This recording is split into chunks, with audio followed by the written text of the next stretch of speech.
Hello, everybody. Welcome to Galactic Wisdom. Today we're going to look at right and wrong, but there's a couple of interesting pieces of news that I think deserve a bit of attention first. This guy here, Jake Barber, has started to reveal that he was a US Air Force helicopter pilot when there was a crashed UFO, and that he was involved in the recovery of that UFO. This has started to be released on News Nation. So if anybody's interested to check out this story, go to News Nation with Ross Coulthart. And this whistleblower has very significant and verified information about a white, egg-shaped UFO that he was involved in recovering. So more information is going to be released on News Nation on Saturday evening. So I recommend that people check out that story, because this is going to be pushing our governments, the industrial military complex, to it's going to put them under pressure to release, to disclose information about UFOs, UAPs, things that they have recovered. So this is very significant news. Now, for those of you that are following this story, you might also want to look up the Trinity UFO case. The Trinity UFO case was an event that happened in 1945, in which a couple of young boys on their property close to where there was a nuclear bomb test, there was a crash of it was described as an avocado-shaped UFO with insectoids on board. So the reason I'm telling you about that is because the Trinity case involves an avocado-shaped UFO. This new whistleblower information is talking about an egg-shaped UFO, and it could well be the same type of craft. It could well be the same type of species inside. Now, in 1945, the two boys had a look inside a hole into the UFO, and inside they saw some praying mantis-like beings in there. So who knows, this could be, these two incidents could be related, but it seems that a lot more is going to be released on Saturday evening. If anybody is interested in watching that disclosure live with me, then do feel free to join me in my Patreon group. We are going to be, and there's a free button that you can click on there to join for free. We are going to be looking at that video release as it's released on Saturday evening by Ross Coulthart on News Nation. He seems to be the person who is sort of the front runner of this disclosure. So feel free to join me on Saturday evening. Following that Saturday evening event, I am going to be hosting a Arcturian contact event and meditation. We actually know some Arcturians. We're quite far along in the process of connecting with these different beings. We connect with Arcturians, we connect with insectoids. I haven't yet asked our insectoid friends if the egg-shaped UFO was theirs. I'm just looking through my images to see if I have any photos that I could show you. Here's a mantis being that came to one of our sessions, well, actually several of our sessions, and we have also interacted with other insectoids, ant-like beings that we call antians, and a range of other insectoids. So there's a lot going on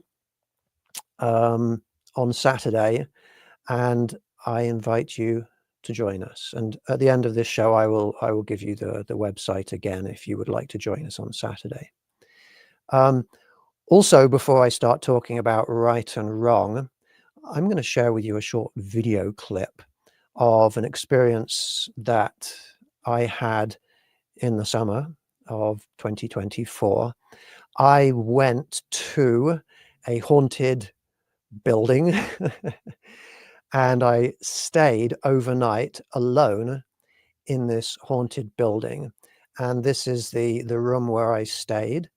And if you can see in the right-hand side there against the far wall, there's a little cupboard, and that little cupboard opens up, and this is where a spirit is supposed to live. And or I'm not sure if live is the right word if you're dead, but here is a look into that little cupboard, and this little boy who is called Andy, the spirit of this boy lives in that cupboard there. And I went into this location in the summer and I led a paranormal investigation. A lot of people know me as being a alien contact specialist, and I am. But it's very interesting because you can apply alien contact protocols to communicating with human spirits. And that's what I do quite a lot.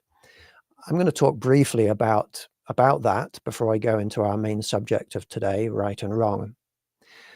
Paranormal investigators, whom I have great respect for, they tend to go to a location that is known to be or suspected to be haunted or occupied by spirits.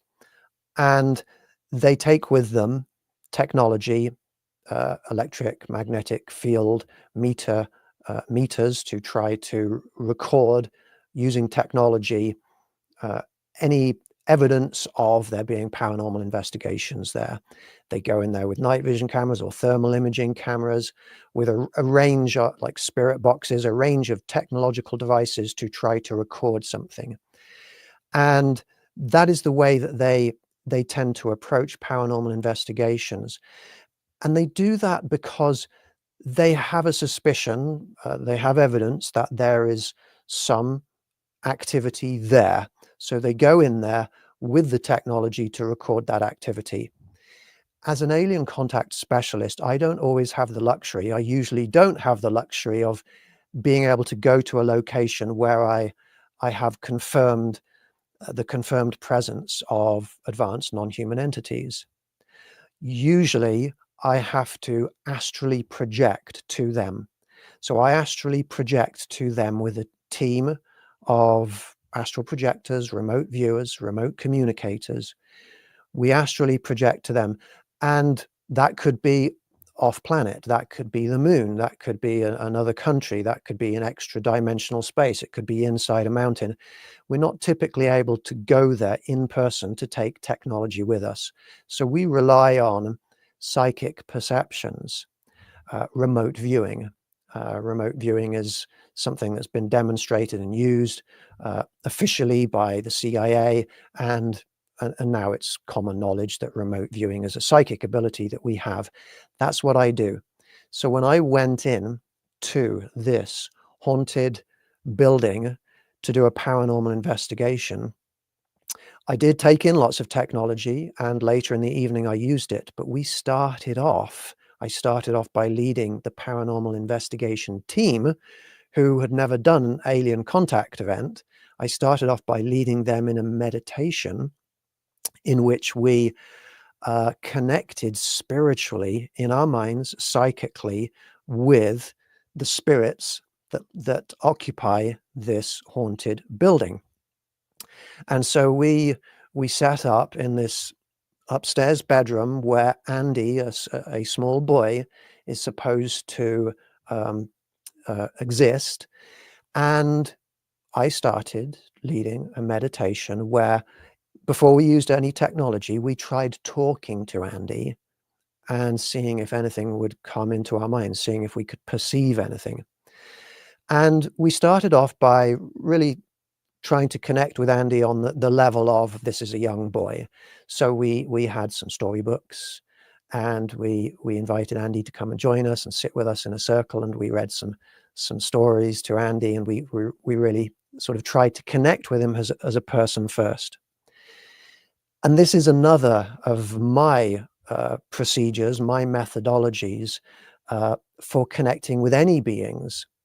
Whenever I go into any communication with any being, it is on the basis of a vision of universal peace, universal love, universal well-being.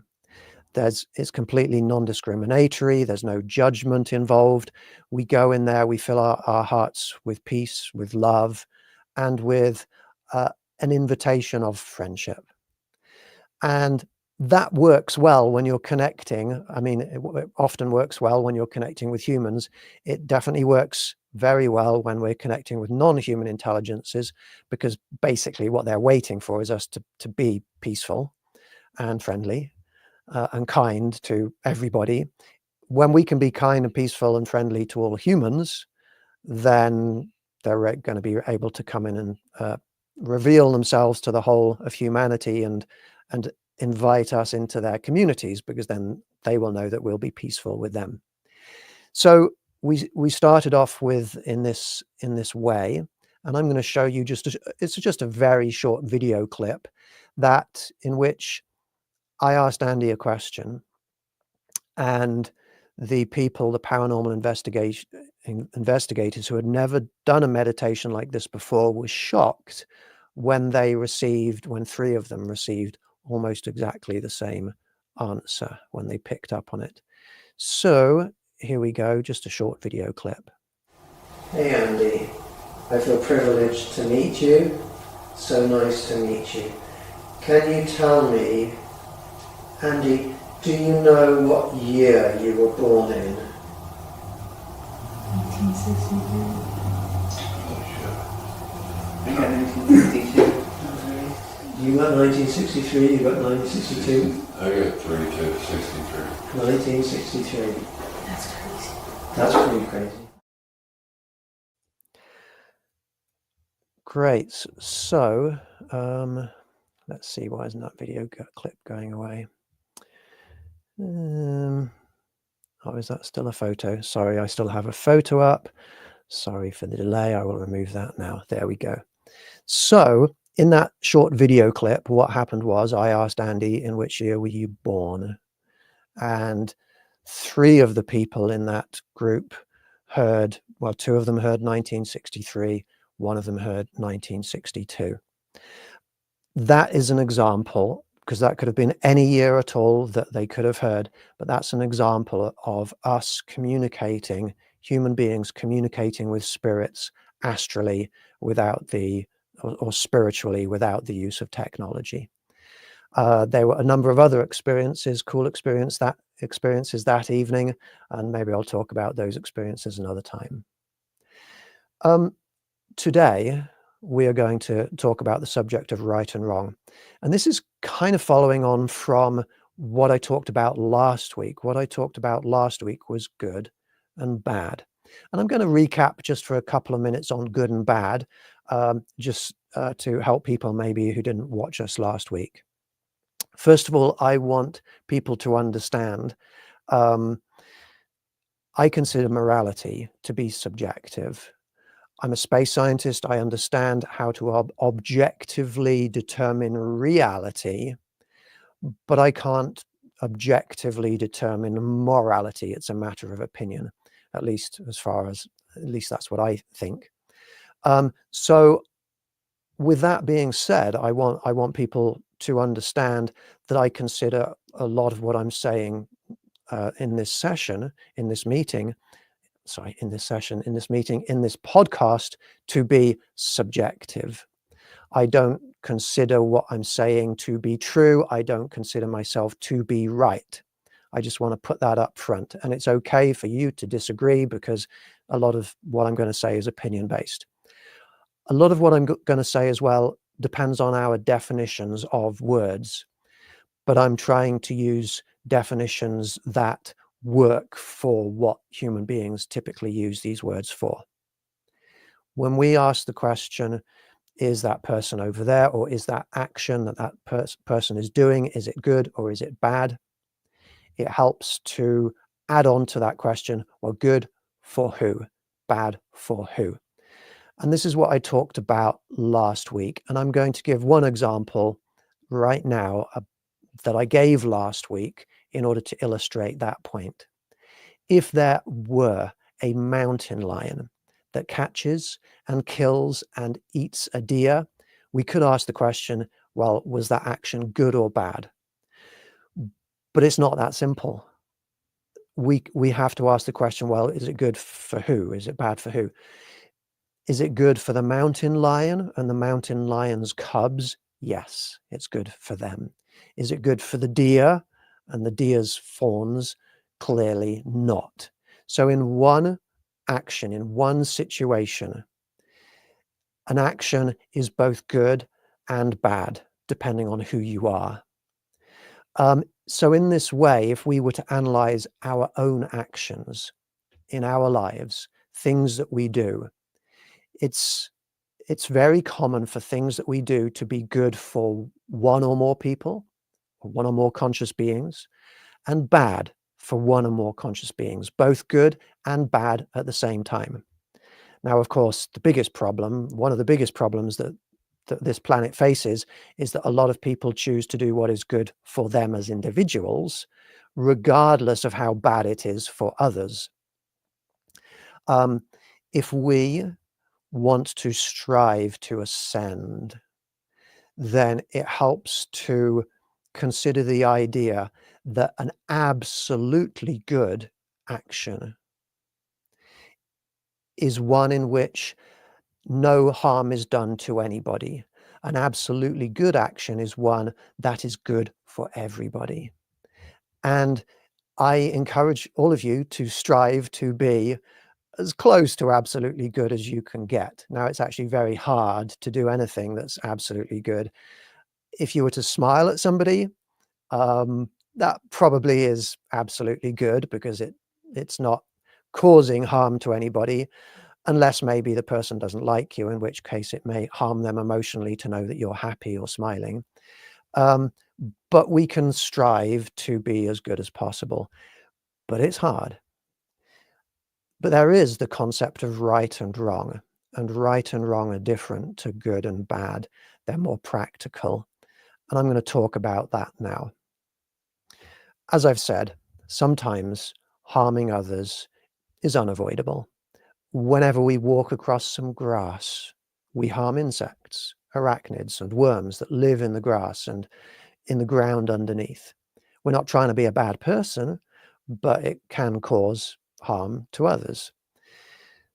Whichever political party we vote for, some people somewhere will be harmed. In our modern world, it's not practically possible for us to never use electricity, the generation of which contributes to climate change.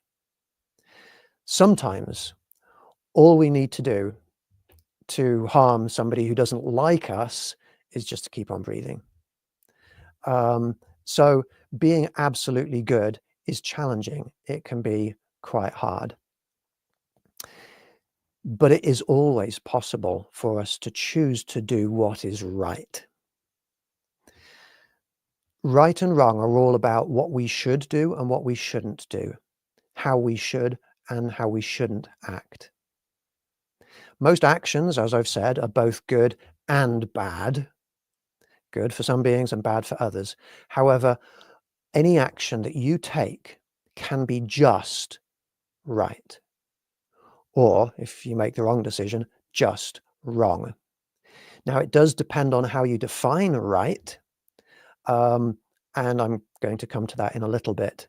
But being able to choose what is right enables us to be, if we really truly are thinking, if we're really truly trying to be wise, we have the ability to always be morally right. That is a target that very few people on this planet reach.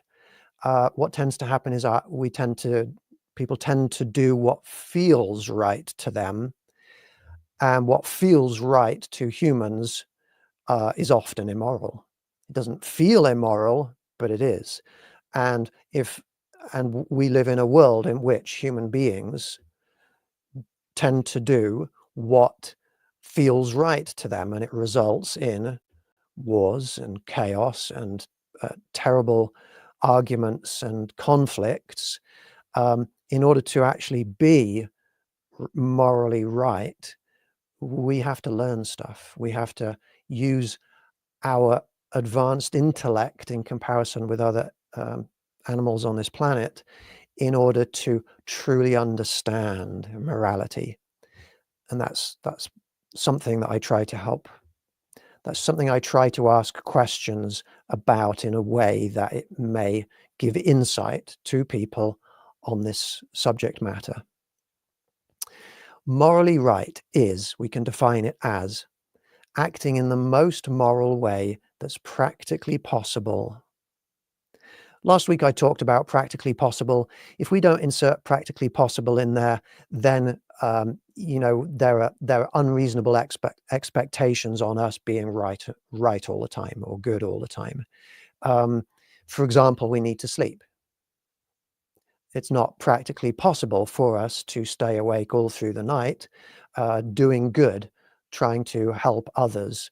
We could do that, but then we would start suffering, and then our ability to help others would be diminished. So we can only do what is practically possible. If I were a millionaire or a billionaire, my ability to do the right thing all the time would be greatly increased. I would be able to help others far, far better than I'm able to do now. And that's probably true for everybody. So morally right is acting in the most moral way that's practically possible. Morally wrong, conversely, is not acting in the most moral way that's practically possible. We could define moral rightness as choosing the most moral option that's open to us, that's practically possible, and moral wrongness as not choosing the most moral option that's open to us, that's practically possible.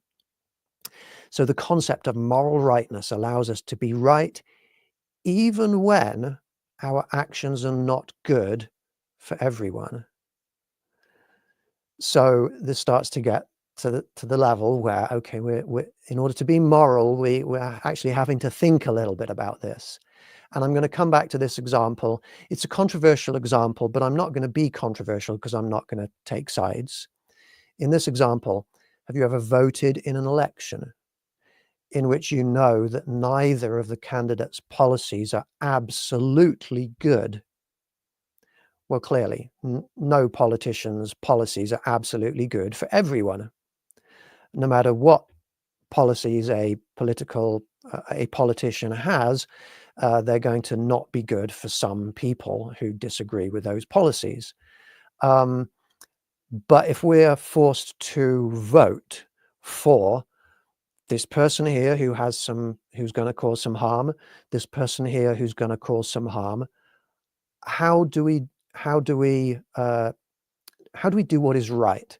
We can't be absolutely good, but we can be absolutely right if, for example, we research both of these candidates enough to determine which is the least harmful option. We have this expression, which is the lesser of two evils. This lesser of two evils is something that we face with many of our decisions on this planet. And it's something that we have to confront and identify and understand if we are to be as moral as is possible. So it's extremely hard to always do what is good, but we can choose what is morally right. Here's another example. And this is also controversial again because it involves violence. And I want to say up front, I do not condone violence. I am a pacifist, but this is a hypothetical situation in order to analyze the intellectual concept of right and wrong. In a hostage situation, imagine that the criminals give one of the hostages a knife, and they tell him that if he doesn't go over there and kill one of those other hostages, then the hostages, will kill a family of 6 of the hostages. And the man is faced with a situation where he either kills 1 or they kill 6. Neither of those options are good. They both involve causing harm to somebody. But one of the options is less evil, less harmful, less bad than the other. And the man decides that he thinks that the lesser of 2 evils is for him to kill the 1 in order to save the 6. Now, I'm not going to tell you what the right thing to do was. I'm telling you that the man decided that the right thing, the lesser of 2 evils, was to kill the 1. Now, that's a horrific situation to imagine oneself being in. And some people reject it and say, well, I would do something else. I would talk to the hostages. I would try to use my martial arts to fight the hostages. I would kill myself rather than killing anybody else. You know, you can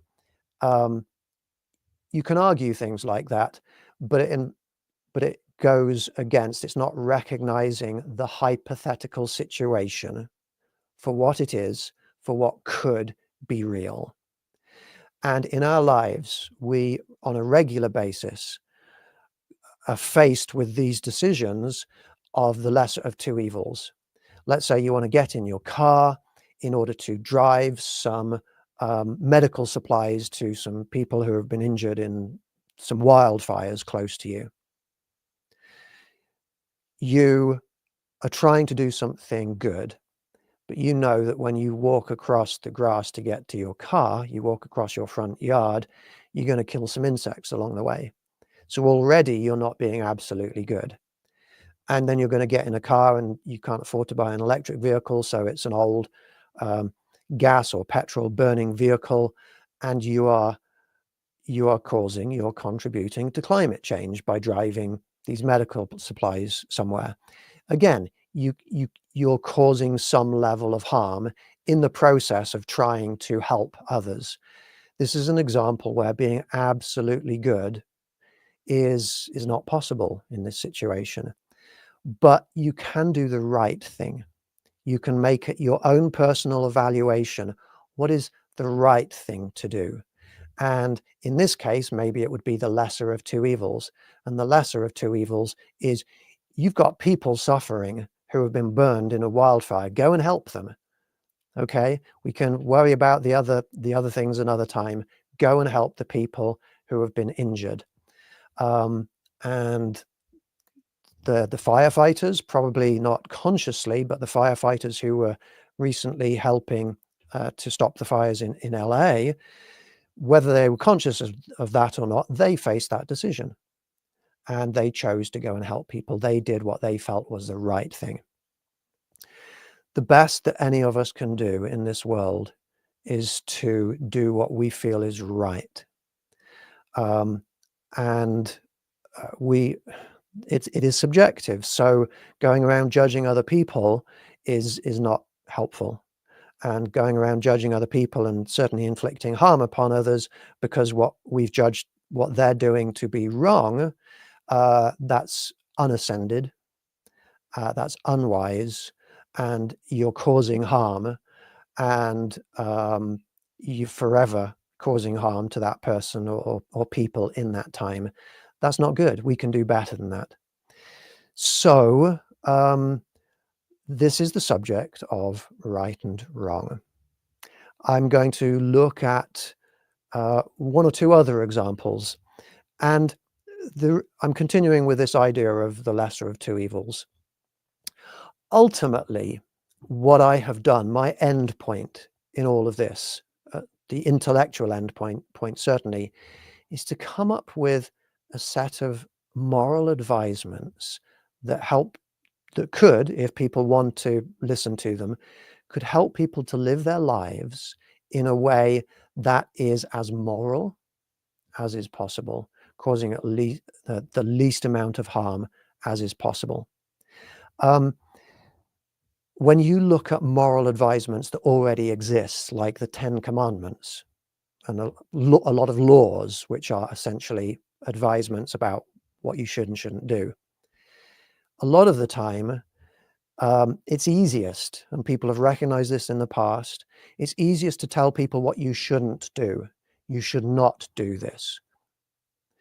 It's easier to tell people what you shouldn't do than what you should do when it comes to doing the right thing, because the harm that is caused on this planet, that's the problem. Even if people just sat around and watched TV and didn't go out much, they could still be good people if they just didn't harm people. Harming people is the problem. So our moral advisements, like the commandments, thou shalt not, it's telling people what you shouldn't do. And if you follow the rules of what you shouldn't do, you can be a good person or you can be a morally right person. But there's a problem. There is a big intellectual problem with having a rule that says you should not.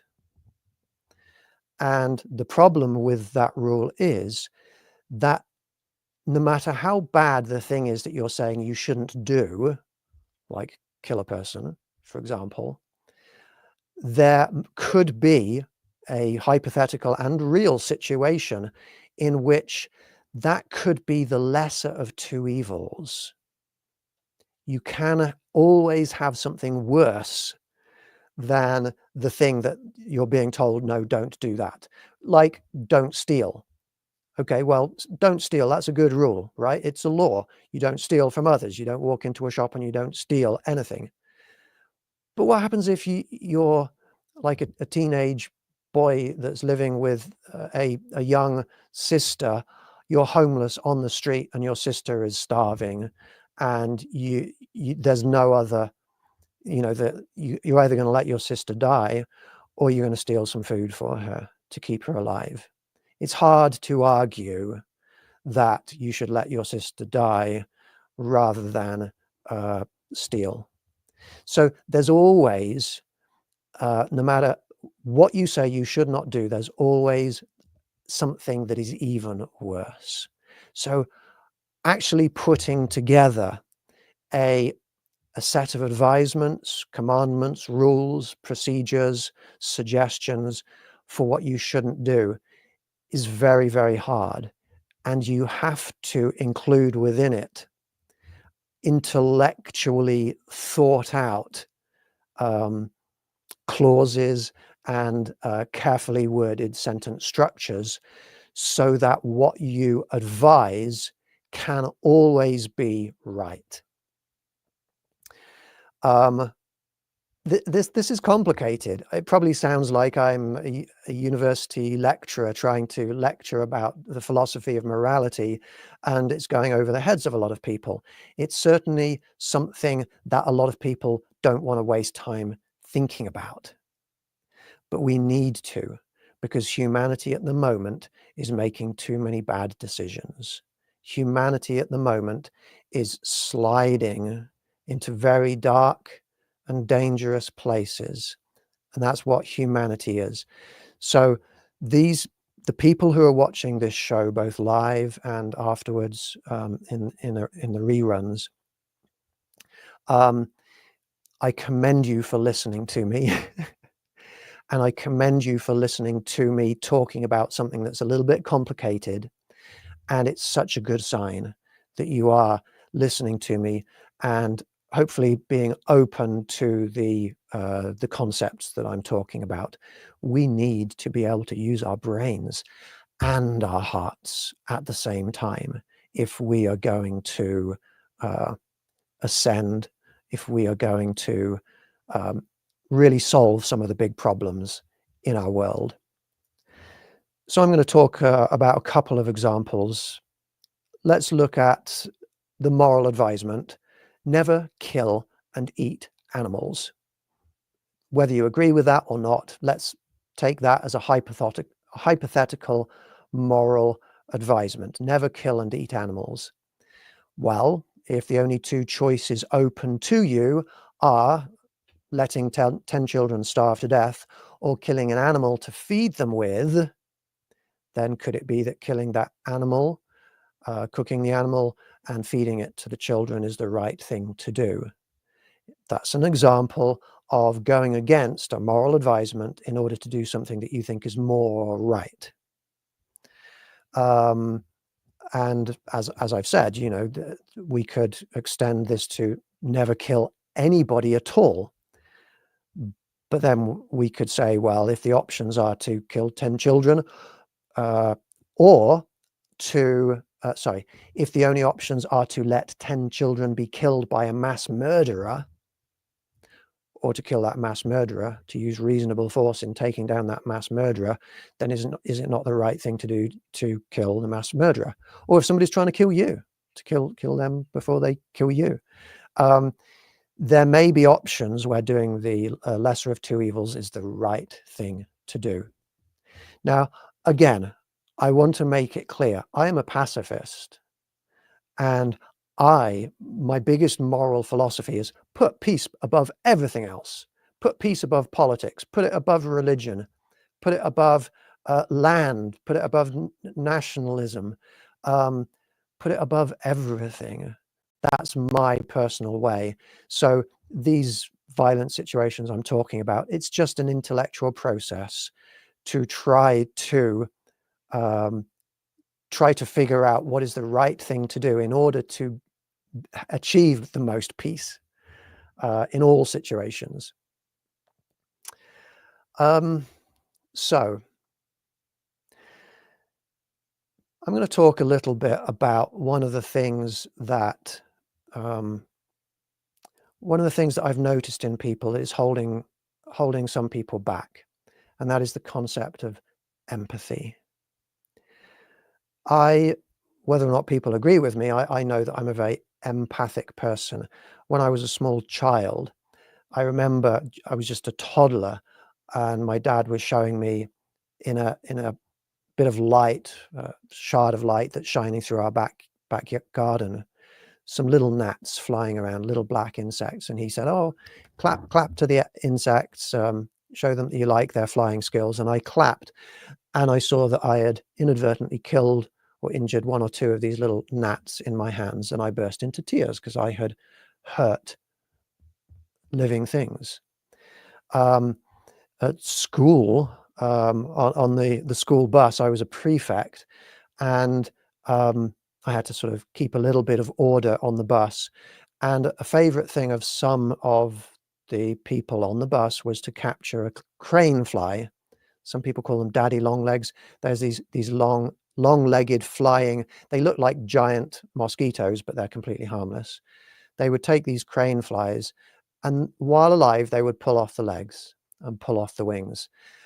To me, my empathy told me that was absolutely shocking and disturbing, and I couldn't understand how those boys didn't feel the empathy for that living creature. When my father took me fishing, and I didn't really know what was going on, I was excited because we were interacting with living animals, and I care about living animals. But then when he took one of the fish and slammed the head of the fish onto a rock to kill the fish, I burst into tears, and then I was crying again later when he was cooking the fish. And I'm very empathic. I'm also empathic when it comes to dealing with people. When I have, at an early age, when I have inadvertently upset people, it has traumatized me. It damaged me that I was responsible for harming people. That has led me to being very, very cautious with others, that I do whatever I can not to hurt them. Now, there are some people out there who will be harmed, as I said before, simply by me breathing, simply by me being alive. A lot of that is because I'm not religious, and there's a lot of religious people who hate me because of that and really try and hurt me because of that. There's a lot of people with different beliefs who have different beliefs from me, and when I don't support their beliefs actively in a public setting, they turn around and they try and hurt me. I do feel empathy for them, but I don't feel the same level of guilt when I hurt them, because I did it in a, it was, you know, you can't help but harm some people out there who are dark, or who have different opinions from you. But in the past, when I have harmed people and I've looked back and thought, oh, I didn't want to harm them, I did that inadvertently, maybe I could have done things differently, it really has traumatized me, to the extent that from a very young age, asking permission was always something that I've had to do with people, give people opt-out options for anything, and anything that anybody does at any of my events is always optional. But I have empathy. And when I see a video of people being hurt, I find it very hard to watch that.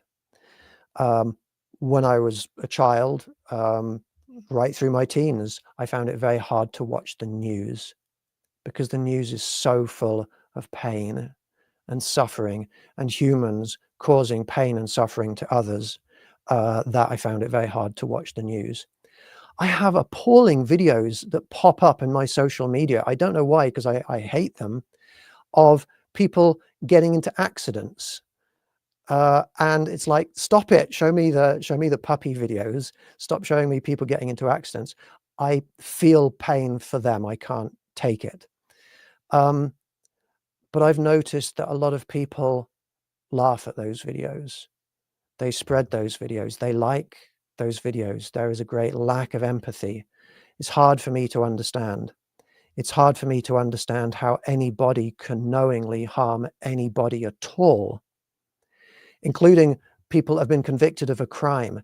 Help the person to not do the crime again. Help the person to overcome whatever trauma or emotional or mental sickness they have, that they would commit a crime, but don't hurt them. Let's start to help everybody. Unconditional love. Unconditional love is a phrase that we need to be using more, that we need to aspire to more. So I suggest to people that whether you feel empathy for others or not, understand that doing the right thing involves not causing harm to anybody to the extent that it is practically possible. My moral strategy, and it's subjective, but my moral strategy is, as I said last week, to be as moral as is practically possible to as many conscious beings as is practically possible. So just on a sort of a first level, a first order evaluation of your own actions, if you feel like you want to do something that is going to harm somebody, if you feel like harming somebody is the right thing to do, and I'm talking about people, I'm talking about aliens, I'm talking about people from other countries, I'm talking about convicts, I'm talking about animals, I'm talking about anybody, anywhere. If you want to try and determine, is there a better way? Is there a more ascended way? Then ask yourself, is it practically possible for you not to harm that conscious entity? If it's practically possible for you not to harm that conscious entity, and you don't have to choose that option because it's the better of two evils, the lesser of two evils, then don't harm them. Last week, I put forward 5 examples of where people fail not to harm others.